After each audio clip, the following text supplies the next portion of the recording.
First off, thanks for coming on again. Appreciate you taking some of your time out of your day to go through this interview. As a starting point, would you just introduce yourself and let us know what your role is with the Columbia University Scholarship for Displaced Students?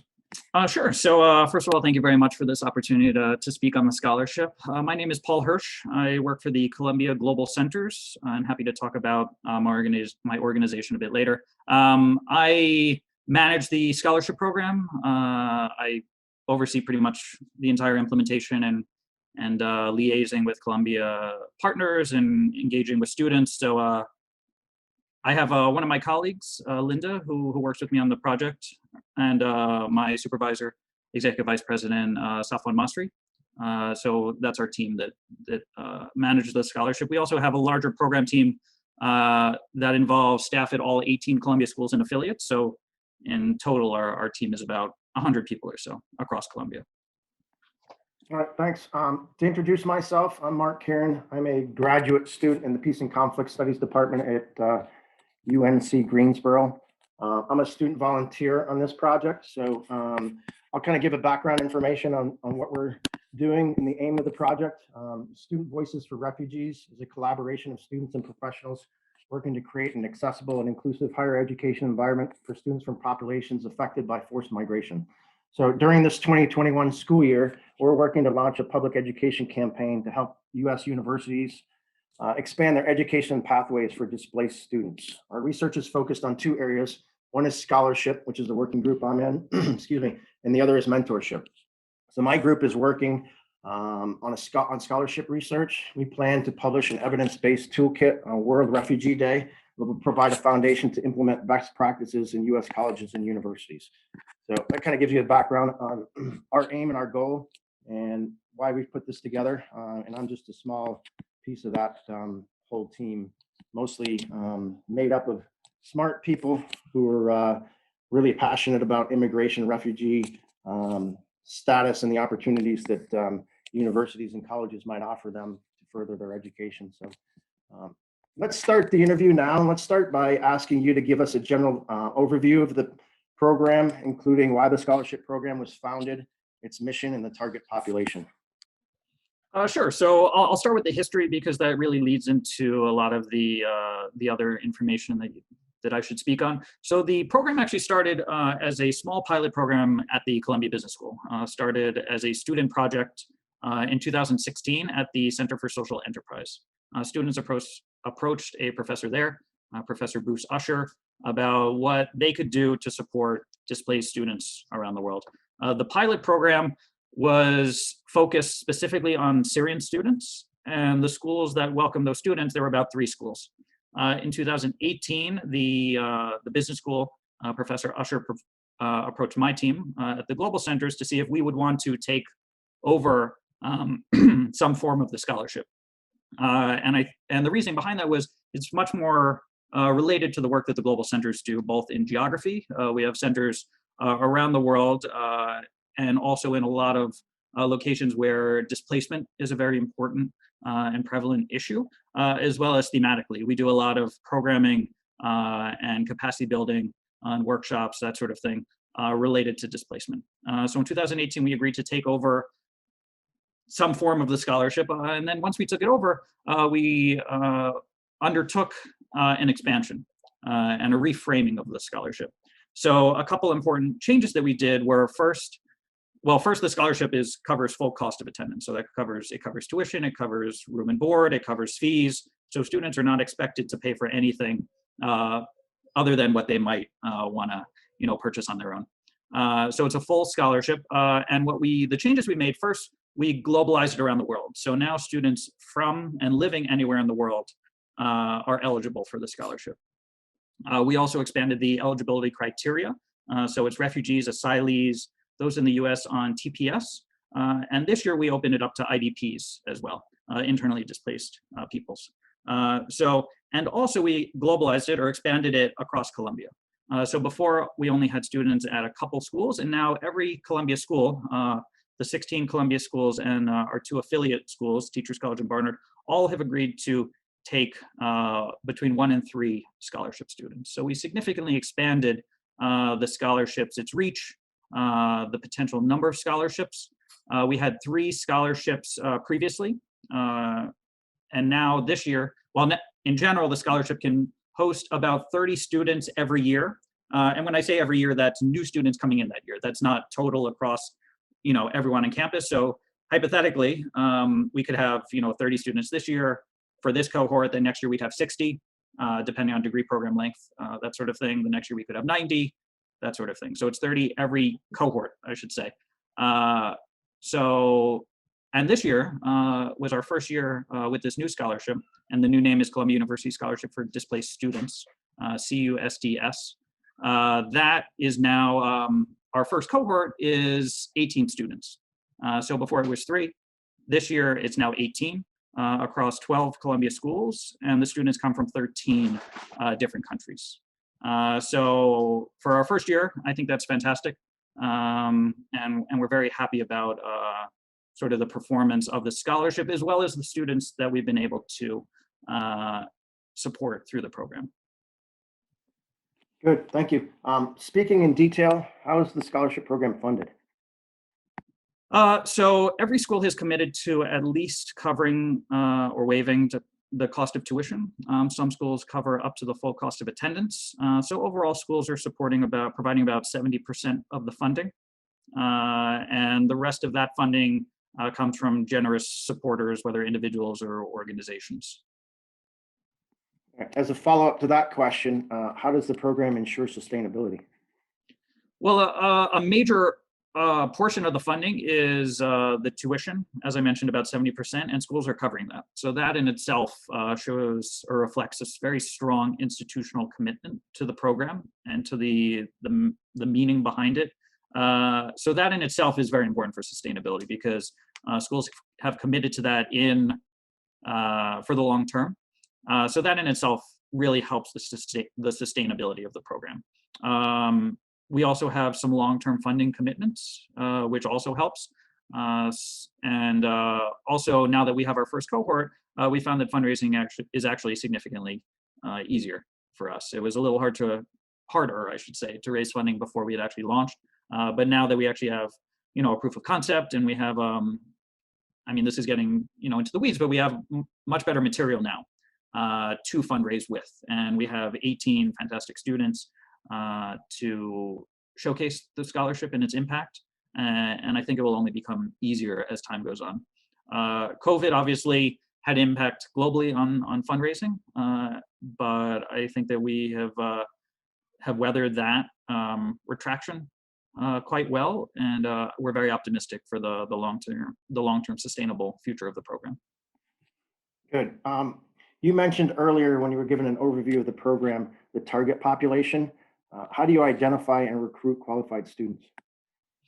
Well, that's really a multi-part initiative. First, we really leverage the Columbia communication channels. Fortunately, we have the Columbia name and brand, which helps quite a lot with promotion. We leverage all of the Central Columbia channels, website, social media, newsletters, announcements. We're all of the regular things. Plus, we also have the Global Centers network. And just to give a little bit of more information about the Global Centers, we're located in 9 countries around the world. Maybe I'll just list them: Santiago, Chile; Rio in Brazil; Paris in France; Istanbul in Turkey; Amman in Jordan; Nairobi, Kenya; Tunis, Tunisia; Mumbai, India; and Beijing in China. I hope that was 9. So many of those locations are unfortunately, very closely tied to displacement, and they have very strong local partner networks, local communication channels, very engaged audiences. So for anything scholarship related in terms of promotion, we really try and leverage those, the resources that we've created over time through the Global Center. So that in itself is another very important channel. And a lot of this is helped by their long-term engagement with these issues. They've cultivated audiences and expertise related to the subject matter, so they really know how to how to best share out this information.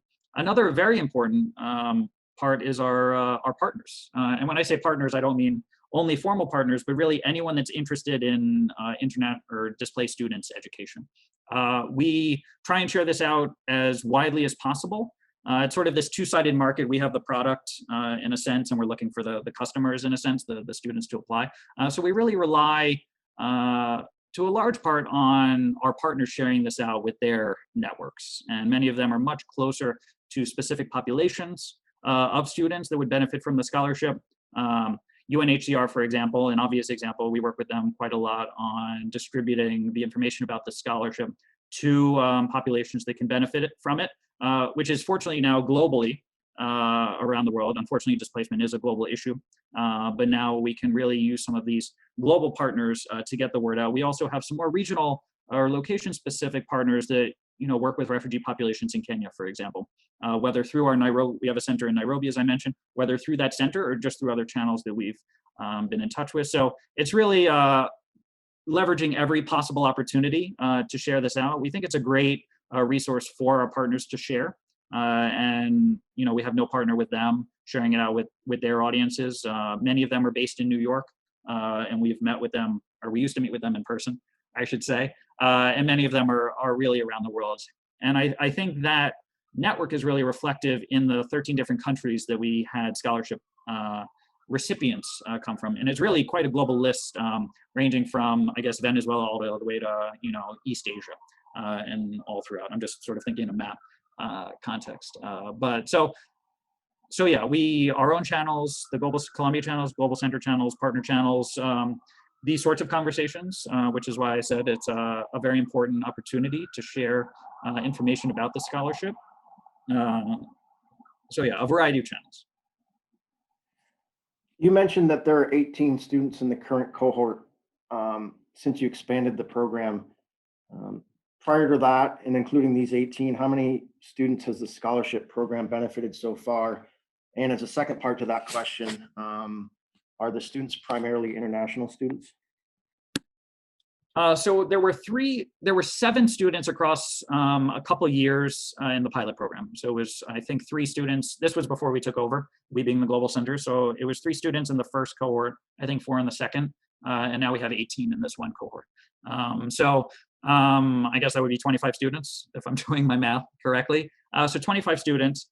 We're really hoping that going forward, I don't know if we'll ever get the full 30 in a cohort, but I think that's certainly something we can target. There may be some issues in reaching the full 30 in terms of requirements for specific degree programs, but we hope 30 overall. And in terms of your question about international students, do you mean coming from overseas or their citizenship is international? Yeah, coming from overseas rather than being displaced or refugee students in the United States or refugee persons in the United States. So are they mostly coming as international students, or are there some students that actually have settled as refugees in the United States and been accepted into this scholarship program? It's really a mix of both. There's some students on TPS, temporary protected status, who are in the US. There's some that are refugees or asylees in the US, and also some that came from overseas. And actually, we did quite a lot of work. Hopefully, this was sort of a only this year thing with visa restrictions and embassies and consulates being shut overseas due to a variety of issues. And we actually work quite a lot with the Columbia's Government Affairs Office, local consulates and embassies to get students visa appointments and to expedite some of the visa to the extent we can or can ask for some of these appointments. So it's a mix of both. Some students are also, due to current circumstances, fully online. And that's just the nature of hopefully this one year. But hopefully next year, every student will be on campus. And that I think that's something that we all can hope for.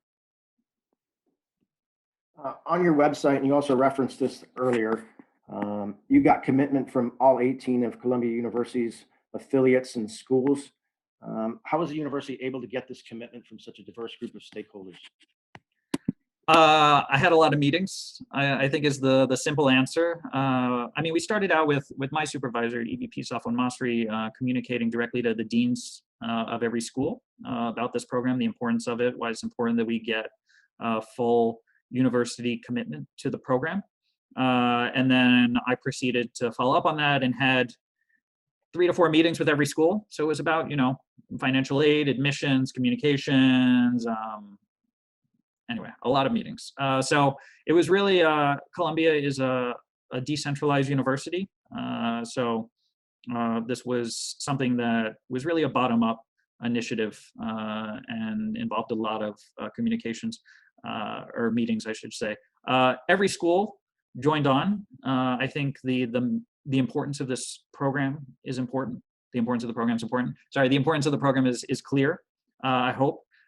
Some of that might have been how we communicated it, but I think every school joined on, which is why we have the full 18. It's actually Columbia's first ever university-wide scholarship program in our history, or in our recent histories, I should say, when there were multiple schools. So I think that really signifies the importance and the potential impact of the program and to address this global crisis. Let me ask one question just as a follow-up to what you've just said that just came to mind. What was, sorry for the term, and it's probably not the correct term, but what was the sales pitch, or what was the reason that you gave the people you met with as the overarching or the real reason that this would benefit not only the student, but the university? I'd have to check the initial email, but I think it goes back to a question of sort of what can we as individuals or an institution do to address global challenges. And President Bollinger often speaks about a fourth purpose of the university, really bringing the benefit of the university to the world.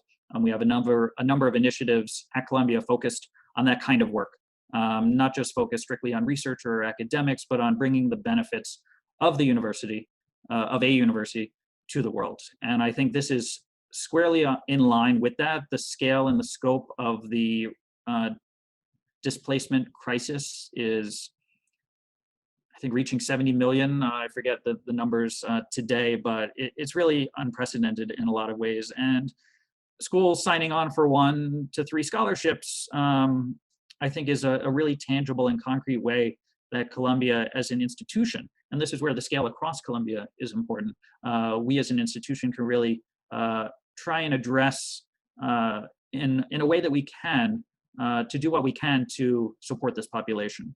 And one other component of this that wasn't brought up in the sales pitch, but I think is very relevant, the pool of students that we can directly benefit through this program is limited. You know, it's 30 per year, 30 per cohort. But one thing that we're looking at in this conversation right now is very much aligned with that, is leveraging what we've learned to try and bring some of that impact for students to scale it up around the world to the extent that we can. So we're very interested in sharing the lessons learned, how we did it, the potential impact, the potential benefit for students. And basically, the Columbia model may be hard to replicate, but the benefits of supporting these students is something that we're very interested in scaling up around the world, or communicating around the world. So what we may be able to do is a drop in the bucket of the 70 million students.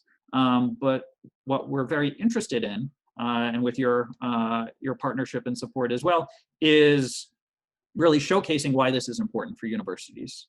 And when we were doing research on our scholarship program, this is really the first ever, to the extent we are aware of, a scholarship program of its scale and scope, a full scholarship program across the entire university, and to the number of students that we offer scholarships to. So we're very interested in more universities being able to offer these kinds of programs. And we don't want to be the only one. We're really interested in every university, to the extent possible, offering these kinds of scholarships and opportunities for students. It might not be full scholarships, and might not be university-wide, but I think even, at least one per school, per university would really elevate the understanding of this crisis, and really bring more to the forefront what universities as leading members of society can do to address this. It's not just humanitarian organizations that can help address the crisis. I think universities in particular, through education and enhancing the skills and training and leadership, and whether it's chemical engineering, or whether it's your MBA or your JD or your MD, being a doctor, I think helping support these students. Some of them may go back to their home countries, wherever they're from. Some may stay in the US. And I think every student that we can help there's a multiplier effect for helping and supporting displaced populations. So that wasn't in the initial sales pitch, but as the program has evolved, that's really something that we're increasingly focused on. Now that we're sort of have the scholarship program figured out to some extent, now we're really looking much broader and longer term at how we can benefit these populations through Columbia and what we've learned and what we've done. No, I couldn't agree with you more. I think it's important to universities just as much as it is to the population of students that would study at those universities. But moving on, you named a few partners that you guys have aligned yourself with outside of the university, and the couple that you named. What other partnerships or partners do you guys work with, and how do those relationships aid the scholarship program? So good question. We actually have a list of partners is too strong a word. First of all, there's no sort of official scholarship partners. We have a number of organizations that we've met through a number of meetings we've attended. IIE has hosted a number of meetings where, we're always very forthcoming about the scholarship because we do want to engage with organizations in the US, around the world, that, as I mentioned, have closer connections to these populations and also to learn from. As a university, I think learning is important. So we've actually learned quite a lot from others about how to best shape and design our own scholarship program. So IIE, the University Alliance for Refugees and At-Risk Migrants, we've met a number of organizations there. So we keep in touch. A lot of this is an informal network that we, in a sense, have a product, and we need a distribution network, and we're happy to get it out there however we can, because I think we're all aligned on the purpose and the meaning behind what we're doing. So just to answer your question, we don't have any formal partners. We just have a lot of informal, we have a lot of friends, I'll say. Yeah. Last one, and this is actually a little bit for our benefit and to learn from you guys. What key recommendations from your program can you share with us that would benefit the scholarship portion of our public education campaign? Good question. I could probably talk for a couple hours about that. I think this is one where the specific structure of the university is important. A more centralized top-down university may be able to have sort of a presidential initiative that would be a scholarship program like this. Columbia was a much more decentralized bottom-up process. So I think mapping out the specific structure and nature of your own organization is important, identifying the key decision makers, and then building those relationships. If I get a degree application fee waiver request for the School of Journalism, I know exactly who to talk to about that. If I have a question about taxes for some school for a student at the business school, I know exactly the financial aid officer to talk to. So a lot of this is building that internal network, identifying the key partners, and here I do use partners because they are partners in our scholarship program internally. And identifying a sustainable funding model is important. There's the scholarship component of the tuition, and then there's the everything beyond that, which is up to my team to raise. So I think having a development strategy or fundraising strategy is critical. And then I think being sure the scholarship is aligned with your own organization. The Columbia model, informally calling it the Columbia model, may not work for other universities. The messaging may not align. The processes may be different.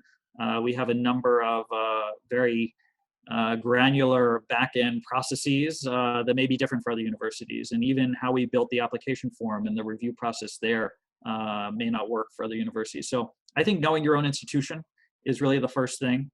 Getting that buy-in, knowing who the key people are, and then the funding is important as well. Some schools may not be able to commit tuition, for example, which raises the fundraising responsibility for the program. Starting small is also an option. We had 2 years of a pilot program before our current program. Certainly learned quite a lot from that. That was then transferred to my team. And I think another recommendation is talk to people that are doing something similar. I'm happy to speak to any university that has questions about this or is interested in learning more about how Columbia created and is managing this program. And I think asking for advice and guidance is definitely an important recommendation. We had our pilot program to ask, and certainly the meetings we attended added an important additional dimension to that. We added IDPs just this year to the eligibility, for example, based on feedback from our friends.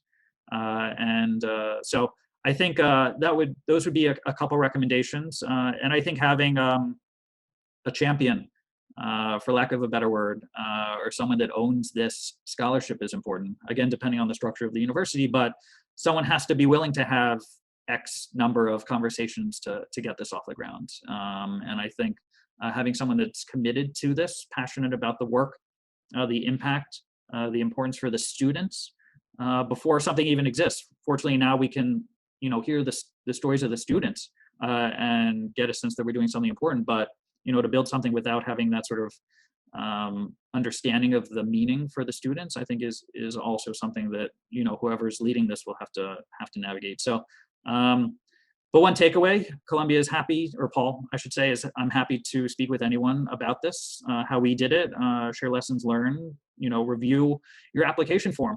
Some of these things are very, are really important lessons learned that really affect the success of the program. And I mean, the application form, I'll just give one example of lessons learned.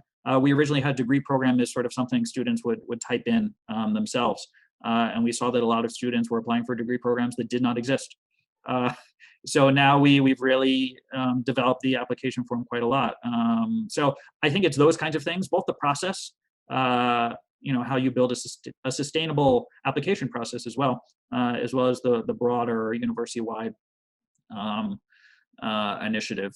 And this scholarship also from a staffing standpoint. I mean, the scholarship program did not exist as part of my job portfolio 2 years ago. I have another job actually with the Global Centers. And this program has grown in its importance and its scope as well. So having the staffing that can manage this, I think we've gotten like 3,000 student emails or something, and some of them need a response. We built in processes on how to respond to them. Some, need me to do research for every single response. So having the staffing as well is important. So anyway, those are some of the recommendations. I could probably talk on that for quite a while, but I'm happy to help any individual, any institution, any non-university that's interested in engaging in this kind of work. And I think that's because we're very interested in scaling up the benefit or the impact for these populations in any way that we can, beyond the 30 students or the 90, we'll have alumni one day of the program, and bringing that benefit really to the world. Thank you. I appreciate it. We've got some others on this call. Do you have time to hear some other questions if they have any, if I open it up to them? Sure. All right. Anybody else that has a question for Paul that wants to ask? I do. Hey, Paul. I was looking at the scholarship page on the Columbia University website. So it's just like, because we didn't talk about it during the call, usually the students have to apply for the degree separately, like on the website, and then they apply for the scholarship if they get accepted for Columbia, or they apply to both at the same time. Good question. This is one of those sort of process questions that we learned along the way. Also, this may be, before I get into it, it may be a Columbia specific thing based on how our applications are received and processed. So they have to apply for the degree program and the scholarship at the same time. We have discussed different ways to do this, whether they only apply for the scholarship if they're accepted, if there's a bit of flexibility. We decided not to have students apply for the scholarship after they're accepted, mostly because of timing. To then have to be accepted, have to go back to the student, have them apply, then have to have the funding allocations determined in a window that fit with the school and everything else was just problematic for a variety of logistical reasons. The scholarship application itself is actually quite simple. It's just a number of biographical information, just where the students are, the degree program, the school, that sort of thing. And then 4 short essays around the reason for their displacement, why Columbia, why this degree program, why the need for funding, and what they hope to do with their degree after the scholarship or after their degree program. Much of this can probably be taken right from their degree application. So we don't think the scholarship application is that onerous for the students, but the coordination of the scholarship application and the degree application has to happen at the same time. If students have an issue with the scholarship application, I mean, basically that's just me making a decision on timing. Many students reach out for whatever reason, and we can be flexible as needed with the specific deadline, a couple days here or there. But in general, it should be simultaneous with the degree program. Okay, thank you. Well, hey, I appreciate you coming on and agreeing to this interview and the information you've provided. Obviously, a good resource for us and also for any universities that take the initiative to start this kind of scholarship program. I'm sure that, over time, we might use you as a resource again, and appreciate your willingness to be that resource. Unless you've got something for us or some words of wisdom or anything else you want to say, we'll let you start your lunch day and hope you have a good weekend.